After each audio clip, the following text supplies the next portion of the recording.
Hati yang sehat itu kalau dia melakukan keburukan itu pasti dia merasa tersiksa. Karena ada sesuatu yang tidak sejalan dengan hatinya yang sehat. Sebagaimana kalau orang terbiasa makan yang enak, tiba-tiba makan yang tidak enak, itu kan pasti tersiksa lidahnya. Muntah nanti perutnya ketika mual. Sama orang yang sudah terbiasa melakukan ketaatan, ketika itu datang dari hati yang sehat, tiba-tiba dia melakukan keburukan, maka dia tersiksa melakukan keburukan itu. Makanya inilah yang menjadikan kita paham. Berarti kalau hati yang buruk, ketika dia melakukan keburukan, dia tidak pernah merasa tersiksa dengan keburukan yang dia peroleh. Masya Allah ya. Makanya hati kalau sudah kemudian hidup, dia tidak akan mampu untuk melakukan keburukan. Begitu pula jika ia bodoh tentang kebenaran. Makanya kemudian ketika bodoh tentang kebenaran, maka sesungguhnya dia kemudian akan tersiksa ketika dia bodoh dari kebenaran. Jadi kalau orang itu hatinya sakit Pak, satu, kalau diajak maksiat itu tersiksa dia. Dan ketika dia bodoh, dia tersiksa, dia bodoh. Kok saya nggak ngerti ini ya, kok nggak ngerti itu.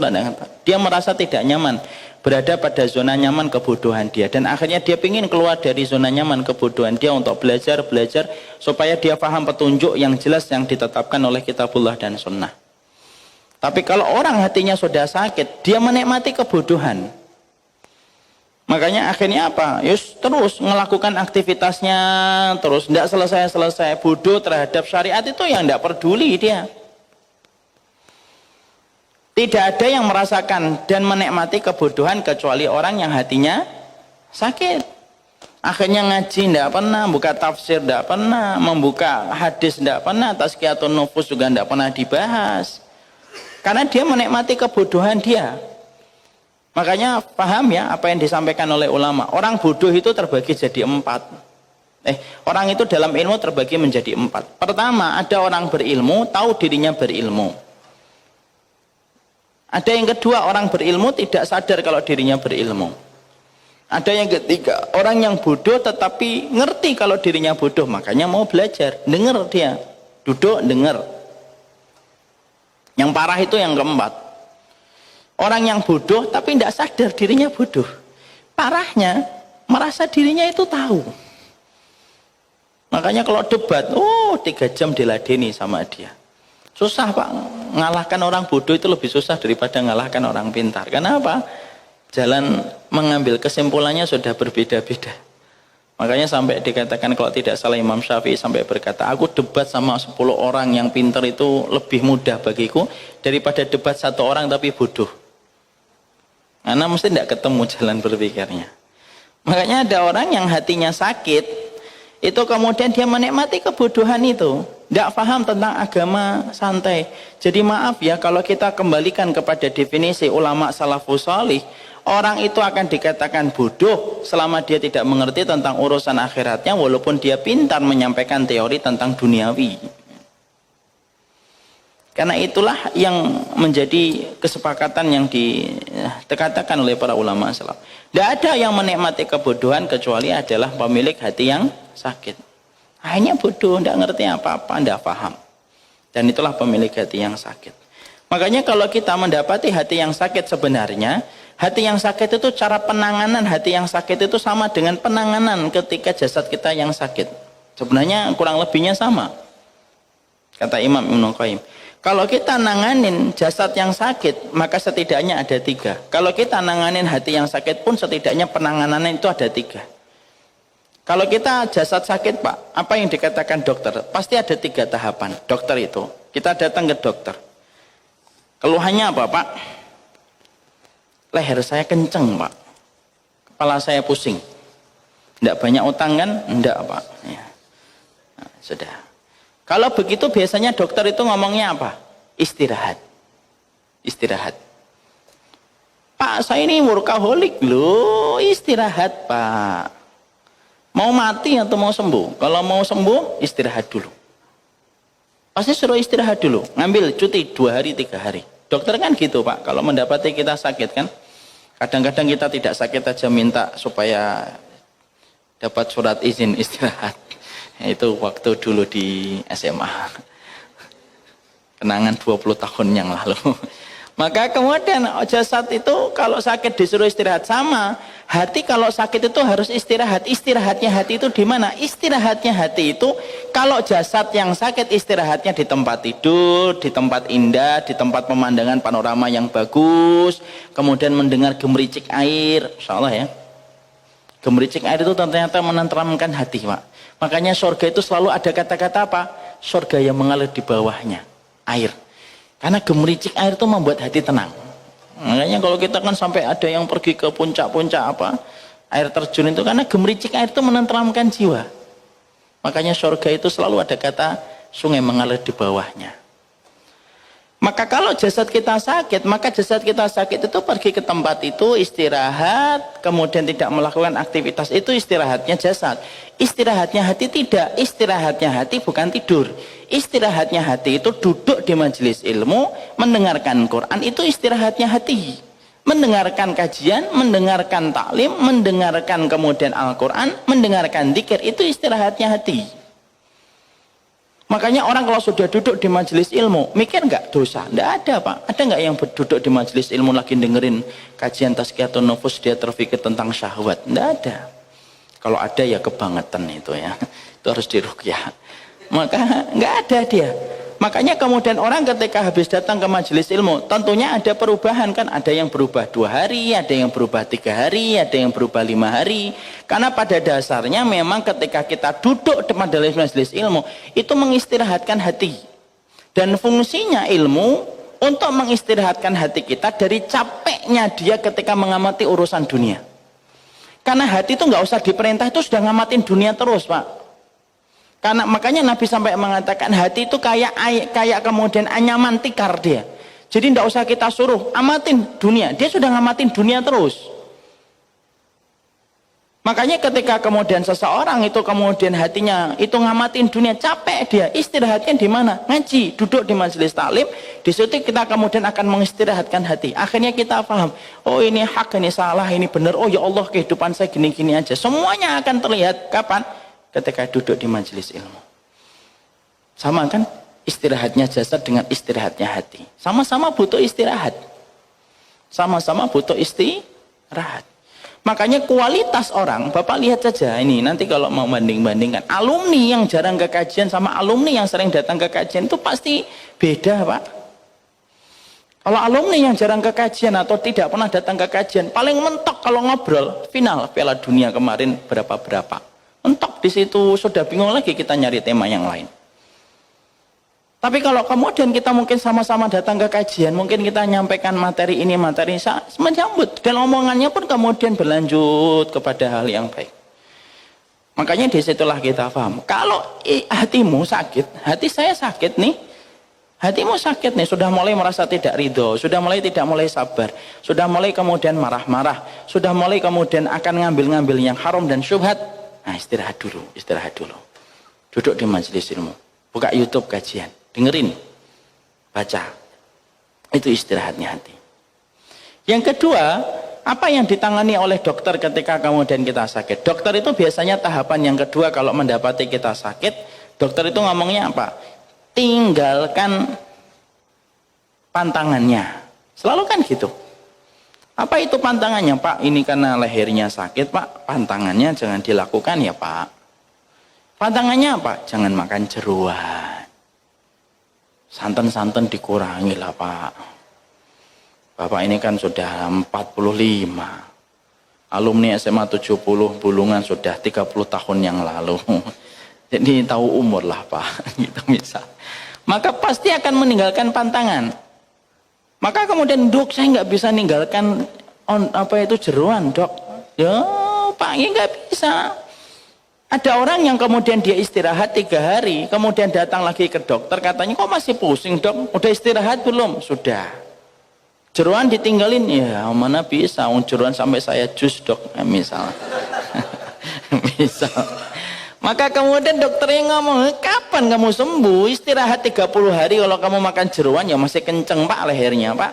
Tinggalkan jeruan, kurangi santan. Makan soto Kudus kan enak, nggak ada santannya. Sama soto Klaten tuh loh, Pak, nggak ada santannya. Pastikan daging-daging aja. Itu kalau kita datang ke dokter.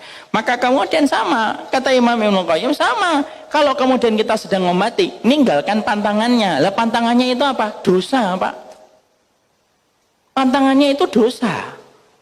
Karena sesungguhnya dosa itulah yang kemudian mengambil semua kenikmatan-kenikmatan dalam hidup kita, itu dosa itu.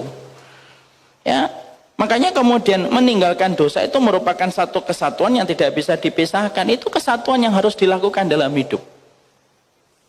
Karena dosa itu yang mengambil kenikmatan dalam kehidupan kita, itu dosa itu. Kalau dosa sudah kemudian terus dilakukan, terus hatinya akan terprosot terus kepada kemaksiatan terus tanpa henti. Makanya satu-satunya cara apa? Diamputasi dari keterikatan kepada dosa. Makanya saya sudah sering sampaikan kan, sudah hati-hati sama candu dosa. Ini nasihat untuk saya, nasihat untuk Bapak dan Ibu. Orang kalau sudah candu dengan dosa itu, Allah akan berikan dua. Satu, Allah akan bukakan dosa itu kelihatan sama orang. Atau yang kedua, Allah akan matikan ia dalam dosa itu. Kalau kita masih candu dengan dosa, tapi yang pasti dosa itu kemudian menghilangkan kenikmatan ibadah. Jangan-jangan khusyuknya sholat itu tidak bisa, ya gara-gara kebiasaan kita dengar lagu. Jangan-jangan kemudian malamnya kita tidak bisa, jangan-jangan ada kemaksiatan di siang hari. Semuanya itu. Maka yang kedua, meninggalkan pantangannya itu apa? Makanya mengevaluasi dosa dan kemaksiatan kita. Itu merupakan salah satu proses dan tahapan kita menuju kepada pengobatan hati yang sakit sebagaimana jasad yang sakit. Baru kemudian yang ketiga, dokter yang ketiga biasanya ngomong apa?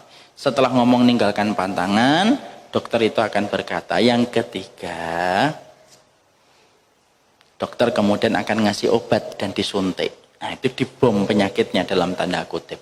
Sama, kalau dokter itu ngasih obat dan kemudian ngasih suntik, sama. Orang yang ketika ngobatin hati yang sakit itu apa? Dibom, Pak, penyakitnya. Gimana dibom penyakitnya? Yaitu adalah ketika harus bertaubat, memperbanyak taubat dengan taubatan nasuha, itu ngebom penyakitnya. 3 tahapan itulah yang harusnya dilakukan ketika seseorang itu sedang berusaha untuk menyehatkan kembali hatinya. Makanya tahapan yang pertama istirahat. Istirahatnya hati pada majelis zikir. Istirahatnya hati berkumpul sama orang solih. Istirahatnya hati kemudian kita mendatangi majelis ilmu. Makanya Pak, saya itu kalau pas punya waktu, ya walaupun tidak sering ya, mungkin 4 bulan, 5 bulan gitu. Kadang-kadang ke pondok, saya itu ngasih kekuatan lebih gitu. Istirahat di situ Pak saya. Istirahatnya di situ. Coba deh sekali-kali. Saya pengen ngadain kajian nanti bareng-bareng kalau memang ada. Saya mau koordinasikan dengan banyak majelis taklim yang lainnya. Saya tuh pengen sekali-kali kita itu mesantren gitu. Berangkat dari sini itu Jumat pagi ke pesantren gitu. Hidup ala pesantren. Nanti kita ngikutin taklim, kajian. Anak-anak kita biar hidup kayak santri. Kita hidup ala di pondok pesantren dengan kesederhanaan mereka dalam hidup mereka. Insya Allah. 3 hari aja Pak, itu sudah dipraktekkan oleh beberapa keluarga di Bekasi, kompleks saya itu. Naik 1 bis, biasanya kalau pas ada hari Jumat tanggal merah, Kamisnya sudah berangkat. Jumat, Sabtu, Ahad, kajian. Tidak terlalu rapat lah kajiannya, nyantai gitu. Tapi kajiannya di pondok, makanya ala santri di pondok. Bangunnya sama kayak santri di pondok jam 3, setengah 4 sudah bangun, antri wudhu. Itu mengistirahatkan hati Pak. Sama kayak umroh. Umroh itu kan mengistirahatkan hati kan. Ada nggak orang yang di depan Ka'bah masih mikir dunia? Nggak ada Pak. Kalau masih ada orang di depan Ka'bah mikir untung berapa ya, itu kebangetan itu hatinya. Itu kebangetan itu. Itu kalau ditanya ustadznya siapa, tolong jangan ngembutkan nama saya itu. Kalau di depan Ka'bah kok masih mikir duit, itu ya kebangetan banget gitu loh. Lah kalau di Pancoran itu, di Bulungan mikir duit ya wajar.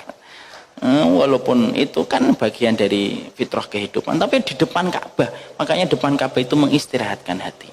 Ninggalkan pantangan dosanya itu apa? Karena dosa itu yang menghilangkan kemaksiatan. Ada sebuah nasihat untuk saya dan untuk semuanya. Ada seorang pemuda datang kepada Imam Syafi'i. Imam Syafi'i, iya. Saya itu kenapa ya mendapati istri saya kok tidak lagi terasa cantik? Kata Imam Syafi'i. Loh kamu nikah baru berapa bulan? Baru beberapa bulan. Tapi istri saya tidak secantik yang dulu saya ketika menikahinya. Oh begitu. Iya. Dulu ketika kamu nikahi, ketika saya nikahi dialah wanita tercantik di atas muka bumi. Ini tambahan dari saya. Pokoknya, dia bukan wanitanya yang cantik. Ya. Kemudian Imam Syafi'i berkata, sudah gini aja. Ghaddi basaraka syahron. Kamu tundukkan pandanganmu 1 bulan saja. Nanti setelah 1 bulan datang ke sini. Kemudian laki-laki itu siap, dia pisah dari Imam Syafi'i. Padahal dia nikah baru beberapa bulan, Pak. Sudah merasa istrinya tidak lagi terasa cantik. Maka kemudian setelah itu akhirnya dia 1 bulan ketemu lagi Imam Syafi'i. Imam Syafi'i kemudian berkata, gimana? Istrimu sekarang cantik atau tidak cantik? Masya Allah cantik istri saya. Persis sebagaimana saya dulu pertama kali menikahinya. Kemudian Imam Syafi'i berkata, sebenarnya istrimu tidak berubah. Berat badan mungkin iya, tapi maka istrimu sebenarnya tidak berubah. Tapi yang menjadikan kamu itu melihatnya kurang adalah ketika kamu mendaratkan pandanganmu pada yang haram, disitulah Allah mengambil kenikmatan yang halal. Kamu lihat lagi yang haram, diambil lagi kenikmatan yang halal. Kamu lihat lagi kemudian yang haram, kamu diambil lagi kemudian yang haram itu. Diambil lagi kenikmatan yang halal. Sampai akhirnya yang halal hilang kenikmatannya, yang haram kamu nikmatin. Tapi ketika kamu bertaubat dan akhirnya kamu menundukkan pandanganmu, lalu kemudian kamu tinggalkan itu, maka Allah kembalikan kembali kenikmatan yang halal ketika kamu sudah meninggalkan yang haram, karena sesungguhnya Rasul bersabda, barang siapa meninggalkan sesuatu yang haram karena Allah, pasti Allah ganti. Makanya akhirnya istri kamu terlihat cantik kembali. Insya Allah ya, simple sederhana, tapi pelajarinya besar dalam hidup. Makanya itulah di antara hal yang kita pahami. Jadi kemudian yang ketiga ya taubatan nasuha. Taubatan nasuha itu apa? Sholat taubat. Kalau memang kira-kira dosa kita besar, banyak sedekah, Pak. Sedekah itu merupakan salah satu perkara yang paling cepat memadamkan dosa. Persis sebagaimana air itu cepat ketika memadamkan api. Banyakin sedekah. Dan kalau sedekah itu kalau bisa, niatnya itu dihadirkan beberapa niat. 1 niatnya untuk diri saya, 2 niatnya untuk orang tua kita yang sudah meninggal dunia, yang ketiga, ya Allah sedekah ini nutupin sholat saya yang kurang, nutupin kekurangan ajaran saya, nutupin yang haram yang saya makan. Karena niat sedekah itu salah satunya harusnya untuk menghilangkan dosa kita. Paling cepat dosa itu dihilangkan dengan sedekah. Makanya Masya Allah ya, makanya sampai dikatakan wa'ad bi sayyi'atal hasanata tamhuha. Ikutilah yang buruk dengan kebaikan. Kebaikan itu salah satunya ya sedekah itu.